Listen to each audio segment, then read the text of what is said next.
Your forecast first. Sponsored by Natax Heating, Cooling, and Plumbing. Well, take a look outside, and you can see we've got some cloud cover mixed with a little bit of sunshine. Here's the sun's going to be setting in Springfield. That's a Roofing Dog INET Flooring America camera. And overall, hasn't been a terrible Monday. Actually, temperature's very comfortable, but we've had a few little showers showing up here. Very, very light, almost even just a few sprinkles in some isolated areas. But our temperatures are still well into the 60s, 65 in Springfield, 64 in Effingham. And we're looking pretty good here through the rest of this evening.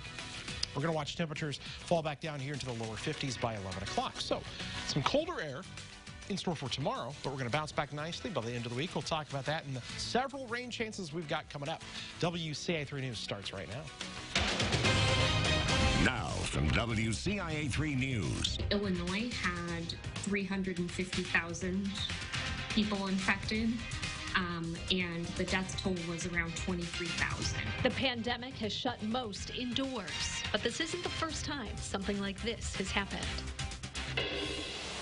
Don't approach the subject. He's wanted for a murder in Wisconsin, while police are looking for him in central Illinois. And it's one of the biggest expenses for young parents. Keeping baby dry is getting hard for those in need. You're watching your local news leader. This is WCIA 3 News at 6. There have been times when schools have been closed. There have been times when the library is closed. And now history is repeating itself. Why the pandemic is difficult to navigate. Society has been faced with other challenges like this one. Good evening, I'm Jennifer Roscoe. Historians keep track of major events like the one we are going through now. WCIA 3's Courtney Bunting talked with them today about the impact of past diseases in central Illinois and how we responded. A pandemic, while it may be new to many, is a word others have heard before. Museum of the Grand Prairie director Barb Garvey says one of the first experiences that comes to mind is a smallpox outbreak in 1903. Smallpox was way more deadly. 3 out of 10 people who contracted smallpox died. So that's basically a third. COVID is like 1%. The flu is like 1/10 of 1%. Champaign County Historical Archives Director Donica Martin says another devastating blow to the central Illinois area was the Spanish flu outbreak in 1918. There would be days where the newspaper just had, 20 or 30 obituaries of people who had either pneumonia or influenza. For a couple of weeks, they would close schools for like a week at a time to when there were high infection rates. One many will remember is polio. Polio was closed down swimming pools and public places in the early 50s until the polio vaccine was developed. Both Martin and Garvey agree it's important to learn from history's mistakes. One of note was what triggered the second wave of Spanish flu. Many gathered to celebrate the end of World War I a bit too soon.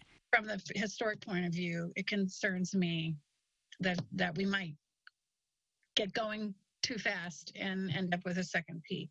Another lesson from history, however, is that we've made it through something like this before, and we can do it again. In Urbana, Courtney Bunting, WCIA 3, your local news leader.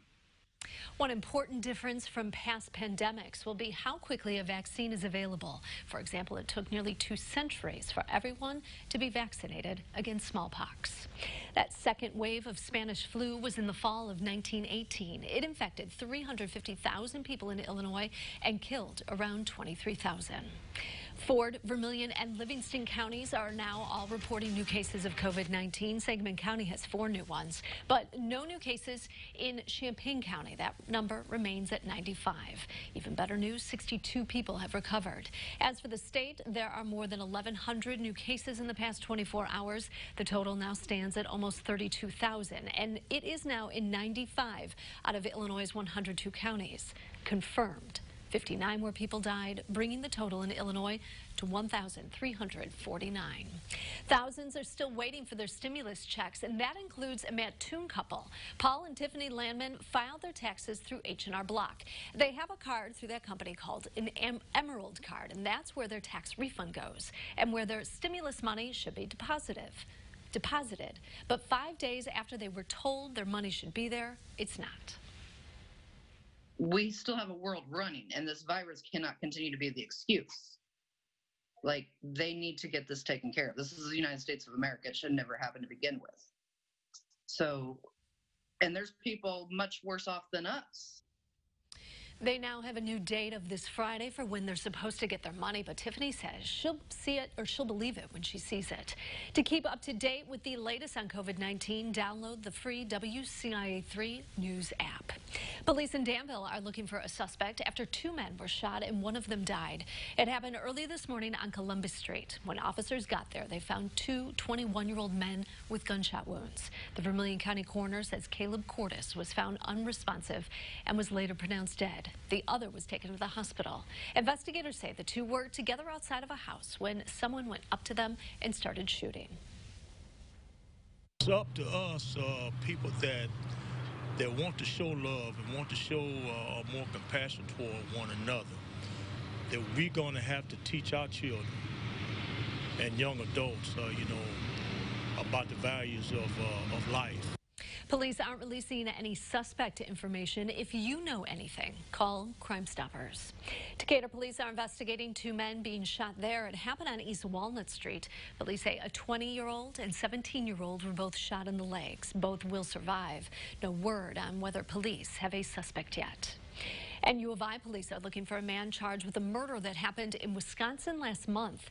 They say 22-year-old Ian Kearns from Sandwich, Illinois, is one of 2 suspects involved in the shooting that left a man dead in a robbery attempt. Police say it was likely gang-related. The other suspects have already been arrested.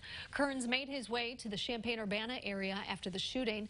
They say he was staying near campus, and they later found out he was also staying in a nearby hotel for a few days. Police found Kearns' belongings and car at that hotel, but he took off before the cops got there. We tracked his location to those 2 addresses, one of which was close to the campus where he stayed with his girlfriend. Any call to 911 would be great. Don't approach the subject. Any information that if you may have seen him, we'll take that information. Police say they have information that he may have already left to the Chicago area, but they can't confirm that. They're asking community members to stay vigilant. A follow-up for you now. Champaign police are still looking for help in a shooting investigation. That one happened last week near West John and Kenwood Road. Police say a 17-year-old was shot. They say a silver Pontiac Grand Am was seen leaving the area right after the shots were heard. If you know anything, call Crime Stoppers. You can stay anonymous and get a cash reward. 2 people were hurt this morning in a single car accident. It happened just before 11 a.m. at the intersection of First and Windsor in Champaign. No word on how the victims are doing, but they were taken away in an ambulance. There's a shortage of cloth masks for some essential workers. How you can help out. And also tonight, that can really start to add up when it comes to households that have multiple children. Food banks aren't the only places people are looking for help. Diapers are also in high demand where you can get assistance. And a quiet evening across central Illinois. No major issues here right now. The sun is out at least a little bit there tonight. An hour away from that sunset, and temperatures made it to 66, which is right on the money for average. Now that low of 31, definitely colder than what is normal. Got a cooler Tuesday in store, though. We'll talk about the rain chances. Now, overall, we're staying below average with the temperatures. Coming up.